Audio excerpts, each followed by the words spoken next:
afternoon, class! Ngayong araw, tatalakayin natin ang patungkol sa pagsibol ng nasyonalismo sa Europa at Asya. Pero bago ang lahat, handa na bang makinig at matuto? Ang pagsibol ng nasyonalismo sa Europa at Asya. Unahin natin ang nasyonalismo sa Europa. Noong ika-19 na siglo, nagsimula ang nasyonalismo sa Europa, isang ideolohiyang naglalayong mapalakas ang isang bansa at pag-isahin ang mga tao na may isang wika, kultura at kasaysayan.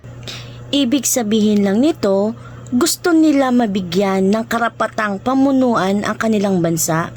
Ang kilosang ito ay naging reaksyon laban sa banyagang mananakop at mga monarkiya na hindi kumilala sa karapatan ng mamamayan. Sa France naman noong 1789, ang Rebolusyong Pranses ay isang malaking hakbang sa pagsibol ng nasyonalismo sa Europa. Ang mga ideya ng kalayaan, pagkapantay-pantay at kapatiran ay nagbigay inspirasyon sa mga bansa na magtanggol ng kanilang karapatan laban sa monarkiya. Ang mga France ay nag-aklas laban sa kanilang hari at pamalaan dahil gusto nila magkaroon ng karapatan tulad ng kalayaan at pagkapantay-pantay. Bakit nga ba nag-aklas ang mga tao noong 1789?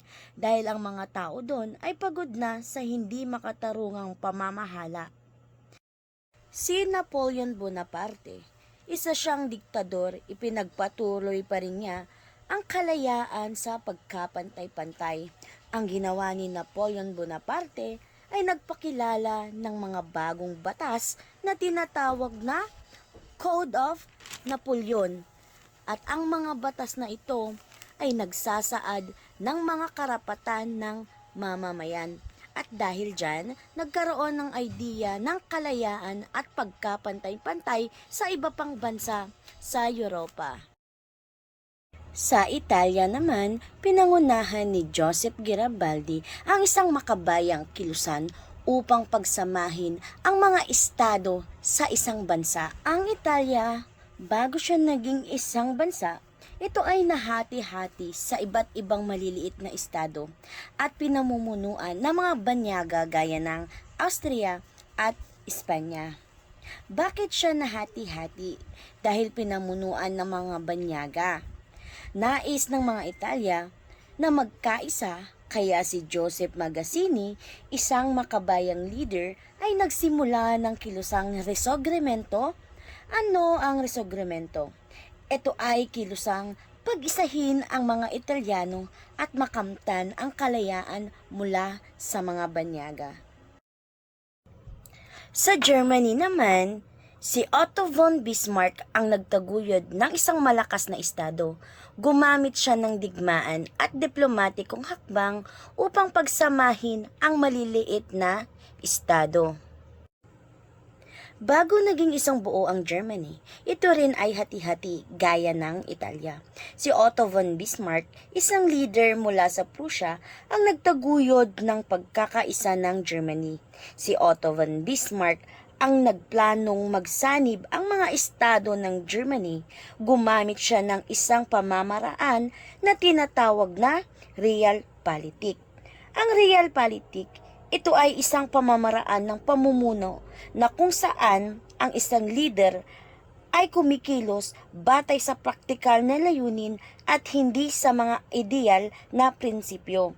Si Bismarck ay nakipagdigmaan para magsanib ang mga estado ng Germany. Dumako naman tayo sa nasyonalismo sa Asya. Ang nasyonalismong nabuo sa Asya ay maaaring itunuring na reaksyon sa mapaniil na patakaran ng mga dayuhang imperyalista. Ang mga pag-aalsa at paghihimagsik na naganap sa iba't ibang bahagi ng bansa noong ika-19 na siglo. Unahin natin ang India sa Asya. Noong 1857 to 1858, pinangunahan ni Mahatma Gandhi ang kilusang nasyonalismo sa India laban sa pamamahala ng mga Briton. Ang rebelyong sepoy sa India noong 1857 to 1858. Nang taong ito, ang mga sepoy ng mga sundalo mula sa India na naglilingkod sa mga Ingles ay nag-alsa. Ang dahilan ng kanilang galit ay ang paggamit ng bala na may taba ng baka at baboy. Para sa mga Hindu, ang baka ay sagrado. At para sa mga Muslim, bawal kumain ng baboy. Dahil dito, nagkaroon ng malawakang pag-aalsa na tinatawag na Rebelyong Sepoy. Sa China naman, ang Rebelyong Taiping ay isa sa pinakamalupit at pinakamahabang rebelyon na naganap mula 1850 hanggang 1864, pinangunahan ni Wang Shuchuan. Ang nangyari sa Rebelyong Taiping ay nagdulot ng malawakang digmaan at pagkamatay ng milyon-milyong tao.